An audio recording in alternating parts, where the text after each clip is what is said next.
able to. Okay. It So, looks like the meeting is up and running now, and it is 1 o'clock. I'll go ahead and get started. This is a real property committee meeting. It's 1 o'clock Wednesday, July 14th. We are meeting virtually due to COVID-19 pandemic. The only person missing is Councilmember Popson. He had an excused absence for some business out of state. But other than that, everybody else is here and well, and we're gonna move forward. Next item on the agenda is to acknowledge that the press and the public have been duly notified of this meeting according with the Freedom of Information Act. The next item on the agenda is approval of previous month's minutes of June 10th. There's a motion to approve. If there's any amendments. So moved. Second, all in favor? Aye. Aye. Third item on the agenda, citizens' comments. We have received a few citizens' comments. Desiree, if you could go ahead and read those for us for the public record. I'm going to go ahead and read them. yeah. Yep, Nicole, thank you. All right. So the first one is from Mr. Michael Fem, 69 41st Avenue. His comment: and when are the results of the January meeting of the residents voting on the marina topics? I think he probably meant where. When will tidal wave sports lease be discussed? All right. The second comment is from Gloria Clark, 29 42nd Avenue. I would like to know what the handicap boardwalk will look like, and please explain the quote observation deck. And let's discuss what impact it will have on parking at the access point. There is already a lot going on at the end of 42nd. Does our neighborhood have a voice in the discussion, or is the decision already made? What other sites were considered? Who picked the site? Would it not make more sense closer to the county park with plenty of parking and facilities already there? The third comment is from James Smiley, 16 44th Avenue. I hope you can support having citizens' comments read into the record as per my suggestion of yesterday, and I hope you will have any citizens' comments received read into the record for the Real Property Committee meeting today. In talking with council members, the only objection I have heard is that this procedure has the potential for prolonging a meeting. This could be easily prevented by reading the comments in the order in which they were received, with a maximum read time of 3 minutes per letter and a total allotted time to reading citizens' comments of 30 minutes. This is the virtual equivalent of the procedure already adopted by council for when we did not live in a Zoom world. And that's it. Perfect. Thank you. And I see, Desiree, are you still available, or did you shut up? Oh, okay, you're good. Okay, that's fine. I just wanted, I know I'm not sure if there's a time or place for it, but if we could go ahead, just on the 40, because that's not on our agenda, the 41st Avenue. Yeah, it is. Yeah, we'll just, I'm trying to pull my agenda up here again in front of me. Ryan, it's there. Okay, I just want to, I don't have it. Yeah, we have it under old business. Okay, then we'll touch base on it then. Okay, I just want to make sure. Yep, okay.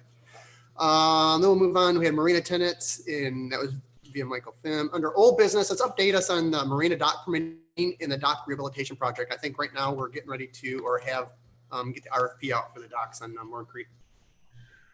Yes, that is correct, Chair Buchanan. We issued the request for bids last week. They were advertised on July 10th. So we, obviously working really hard now that the design and the specifications were completed by ATM. We put out the bid package, like I said, on Friday, and we're hoping to have it out available for contractors for about 6 to 8 weeks.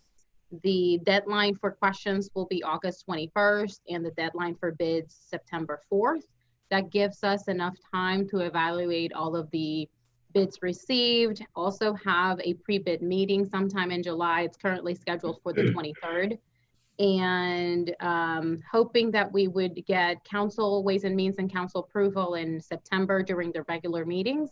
And we anticipate issuing the notice to proceed by September 30th. According to our schedule, substantial completion would happen March 30th. So that would be 6 months for the construction period, and final completion first week of April. Okay, perfect. And how did the, what was the extent of the, not the extent, but the RFP, and how did it go out to, what was our outreach for that? So we are contacting multiple contractors that we know that are local. We've also put ads in the paper to try to get as much interest as possible. I did want to share with you, let me share my screen so that we can look at the, okay. I'm going to pull up the concept that was approved by council in 2018 and early 2019, which is the design that we're going to be pursuing as part of this project. Give me 2 seconds. Where is it? And the phases by which we're funding. Correct. Okay. Bear with me.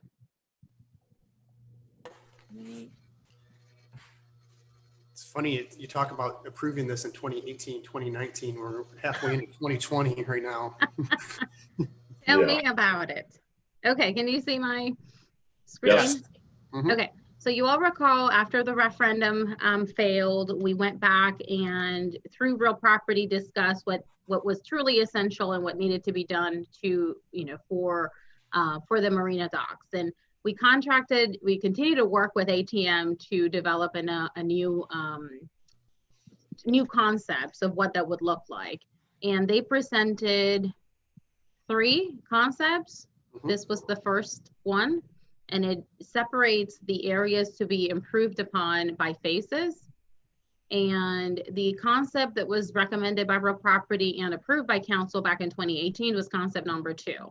And this is the design and the specifications that were completed by ATM. And the funds, city council allocated funds to pursue phase 1 and phase 2, which includes the docks that have reached the end of, far exceeded the end of their useful life, including the fuel dock, the docks adjacent to the marina store, and then all of these right here described as phase 2. Phase 3 would be the Desiree, if I may, just commenting on that phase 2 section is where we've had collapsed docks over correct. the course of the last. Correct. Do you see my cursor moving? Yes. Okay. So we had damage in this area right here. We had damage in this area right here, and also along the dock here adjacent that parallels to the marina store. So those clearly need to be replaced. These docks over here are newer and are not included for this phase project at this time for FY21. And if you look at it and you talk about the docks down here or in this area here, but a lot of these finger piers now are just super unstable. Mm-hmm. Correct. Yeah. Mm-hmm. And as we all know, the fuel dock is in very poor shape, and that presents a very significant concern for us because of that fuel component that's located there. So we're very excited to get this project underway. Like I said, if everything goes according to our plan, we'd be ready to begin construction by end of April. But I'm sorry, by end of September.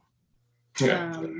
So we got that deals with the Marina Dock project. And also I wanted to update you all on where's my agenda? On the dock that's currently leased by Tidal Wave. So that dock, as you all know, we're waiting on the Army Corps of Engineers permit for those improvements that you see on phase 4. And we have not yet received that. However, the Tidal Wave folks received a temporary variance from the Army Corps of Engineers that allows them to temporarily relocate the jet docks to the channel side of the floating dock through October. So, obviously we had some concerns about the area behind that floating dock that was silted in, and the order from the Army Corps to relocate those to the back end. So we're glad that they were able to get that variance from the Corps so that they're now would be able to move that jet dock structure to the outside of that dock during low tide, which was the initial concern. But moved on a daily tidal basis. Correct. Yeah, they can't be there overnight. Only they can through move the lease term, not through October, but through the lease term. Just separating a couple of things for everybody's benefit. Not so much improvements. The permits that we're looking at are good for 5 years. So when you look at all the phases, Mhm. we went ahead and did all of the permitting that would be required, so we don't have to go through the permit process again. But we're also working, we still got to make the corrections to the encroachment on that dock, which will go forward post-season, correct? Yeah, well, we're pursuing two different permits, one for the Right. work that's being done Right. now, and then a separate one for the other dock. But I think it's important everybody understand all phases will be permitted. Correct. All right, so that's all I have with item 5A. Perfect. Anybody else? You got anything else in here? Okay, 5B, update on marina lease proposal. A lot's happened in the last couple days and up till tomorrow, maybe even tomorrow. You want to give us an update on that? Sure. We have as you all know, council had a meeting last week to discuss a counter proposal to the proposal received by the IOP Families Investment Group. Staff met with them and presented that counter proposal to the IOP Families Group yesterday.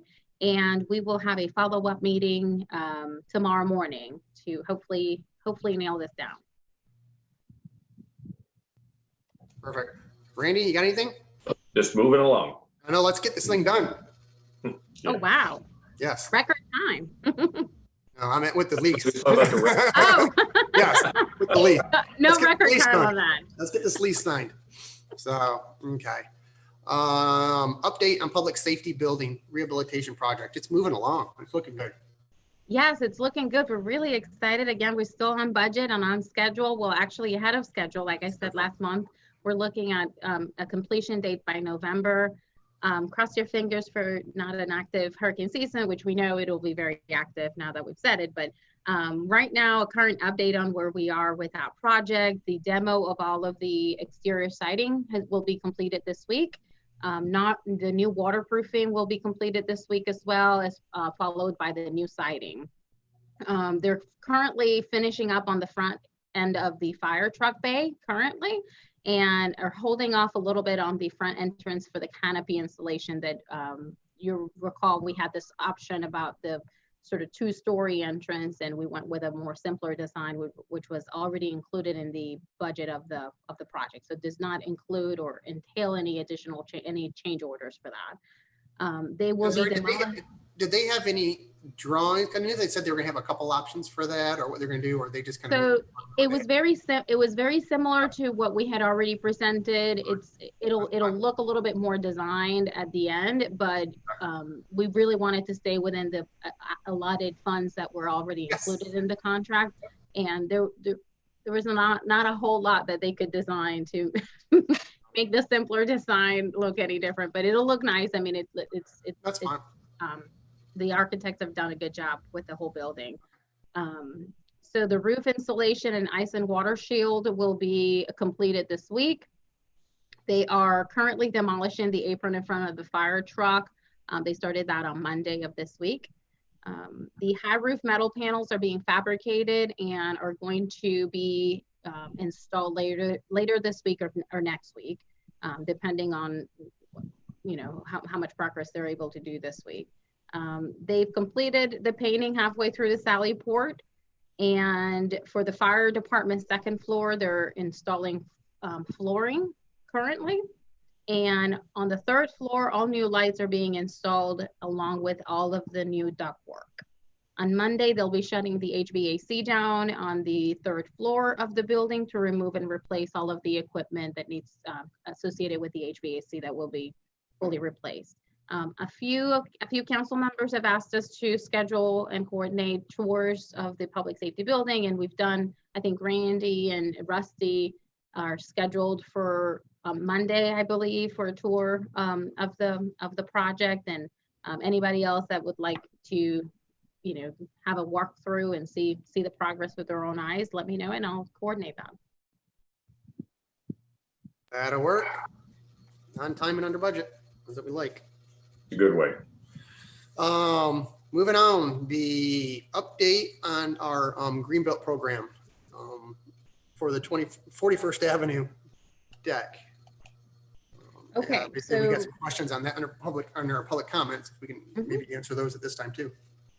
Absolutely. So the city's Greenbelt program application was submitted to the Greenbelt board. It was approved and recommended by both the subcommittee and the full committee of the Greenbelt group, and was also approved and recommended by Charleston County Finance Committee.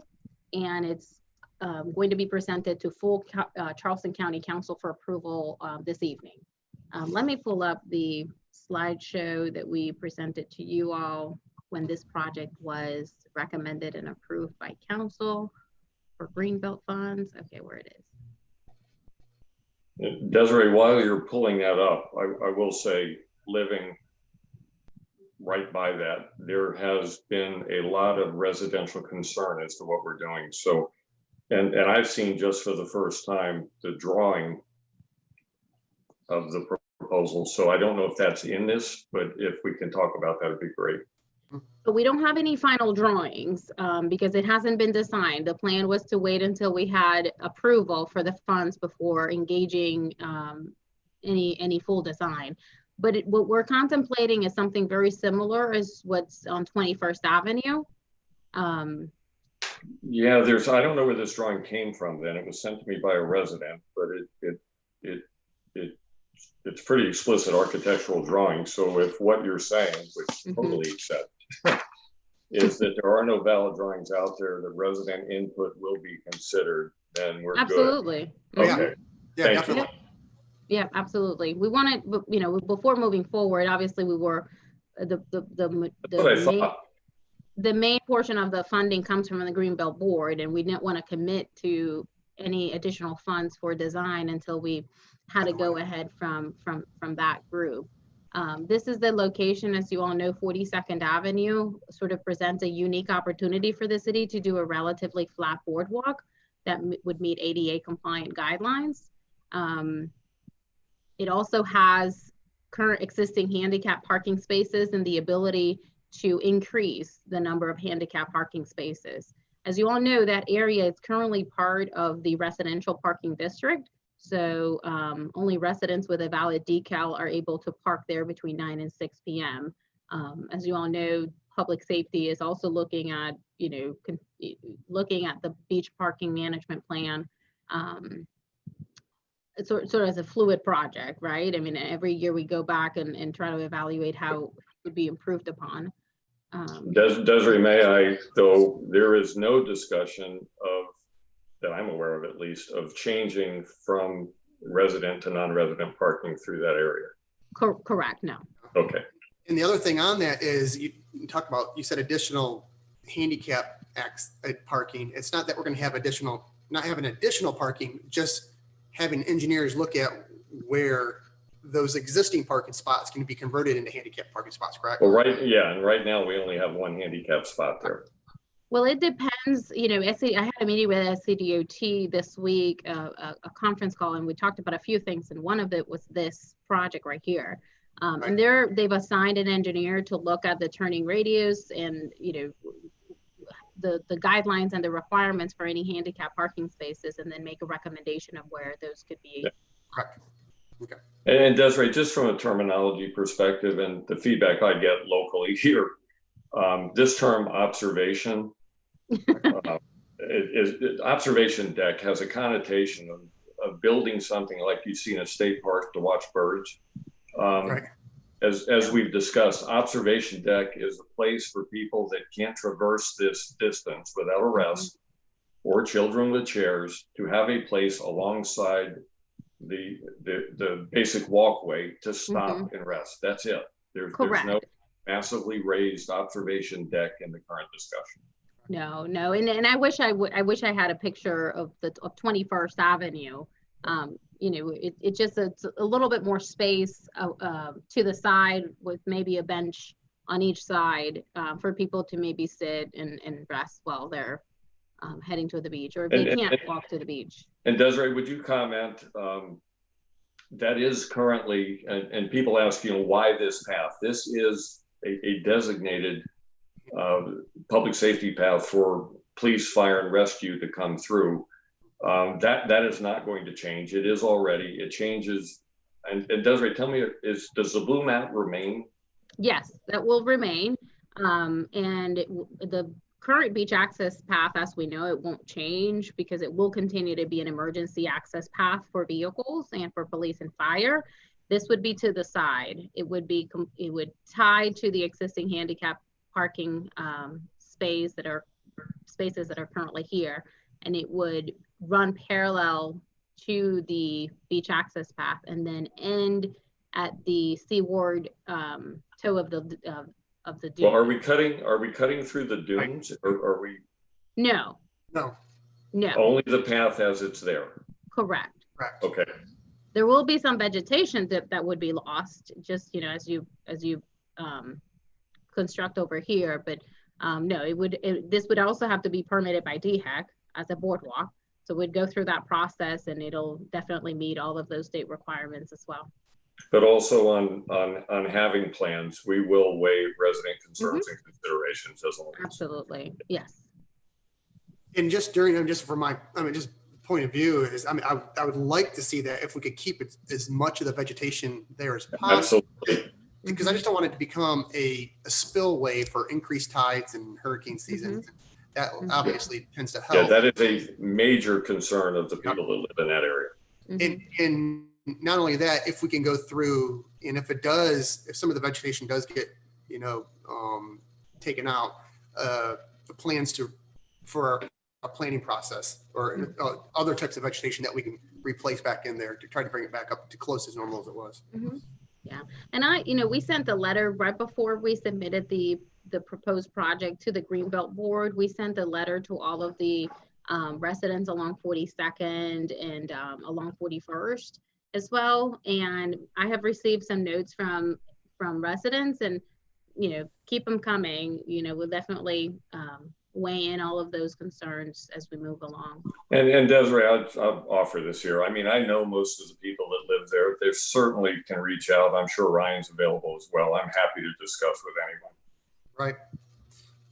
And and I don't know if we want to put this as part of our updated projects on our website. Yes, and actually, that's a great idea. That makes people be aware of what's going on. If they have questions, they can definitely call either one of us, but also email us as well. Absolutely. Okay. Thank you. You're welcome. All right.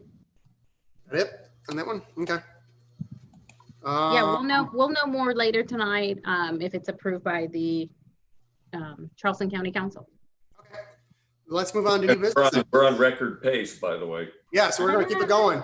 That's why we're going to move on to new business in consideration of a change order from ATM contract for additional services related to the Marina and Dock Rehabilitation Project to include water and wastewater permitting in the pump out grant application and construction and the administrative fees associated with that. So I know that we're moving along, and we kind of put this off until the 11th hour, hoping, we could put it off to the 11th hour, but now it's time to pony up, I think, and either fish or cut bait. Yeah, we need to pursue with this change order, like Chair Buchanan mentioned earlier, just now, that this was presented by ATM and by staff back in May, and the decision was made to hold off until the actual project was approved as part of the FY21 budget. So that's done. We need to proceed with this project. And intentionally, the construction administration services were left off from ATM's original contract. And the idea, although the funds are part of the overall project budget, the idea was to wait until we were ready for construction. It's typically how we do with any big project like this. We contract for the construction administration services when we go through the bidding process. So that's included in the budget. And just as a reminder, originally, the original proposal from ATM at the very beginning was only for the fuel dock, because you recall that's how we started with real property after the referendum failed, is what needed to be replaced. So we started with the fuel dock, and then all of the other components started failing, and it became pretty obvious that we had to address all of the docks along Morgan Creek. So the original proposal from ATM for construction services for that scope, or just for the fuel dock, was around $17,000. Since then, the project has expanded, the scope has expanded. It's a little bit more complicated than we originally thought when we were just addressing the fuel dock. And that is included as part of that proposal that you are seeing in front of you. So that's why the cost differential from early on is different than what we're seeing now. And definitely we need an expert to oversee this project and make sure it's done according to permits. And it's, we've had a really good relationship with ATM, and they designed the project, they've done everything. It makes sense for them to be the ones overseeing the dock rehabilitation project. So do we need a motion, or are we just bringing this forward? We do. Yeah. I would like to have a motion. Yeah, please. I will make a motion to approve the change order. Okay. Second, I'll second that. And we're looking at, what do we say that the whole time frame for the dock construction was, what, 6 months or? September 30th through March. So Yeah, close. Yeah. Yeah. Okay. yeah, 6 months. Yeah. Okay. Well, good. Yeah. And that's definitely, I hate to go through all this work and not have updated pump outs and Mhm. that we need water lines and stuff like that. Randy, you got And anything? Well, I No. just wanted to add that the proposal, the change order also includes permitting for the waste and water, water and wastewater permitting, which is required by DHEC. As we mentioned earlier, it was sort of an oversight that it was not included as part of the original scope. And also we include funds for ATM to prepare and submit a grant application for the Clean Water Vessel Act, that would cover at least up to 75% of the cost, engineering construction costs of the pump out system. Perfect. Yeah, I think the only comment, Ryan, is, some folks express, are we in a continuum with ATM? And the reality is, bringing somebody else in, trying to bid on known issues, it's just so impractical to go backwards in this. I don't know if the amounts are right. It does seem like the gift that keeps on giving to ATM. But I think, frankly, until we see this through to its conclusion, I don't know how we would come up with an alternative. Right. And we wouldn't be starting the project in September, that's for sure. So, or at least that portion. So, yeah. Okay. You're gonna vote on that? Yes, we're gonna put this to bed. All in favor? Aye. Aye. Thank you. You need a roll call vote on that? Okay, got it. Got it. Okay. Oops, I gotta go back up to the top here. And we have, look at that. That's it. Yeah. Next meeting is August 5th, 1 o'clock. Does seem good for everybody? As of now. Okay. No need for executive session. Anything? Motion to adjourn. Look at you. Second. All in favor? Aye. Aye. 127. 127, got it. Record, Brian, new Good record. job. I'm on time for my 1:30. Perfect. There you go. All right. Thanks, Bye, y'all. y'all. Bye, guys.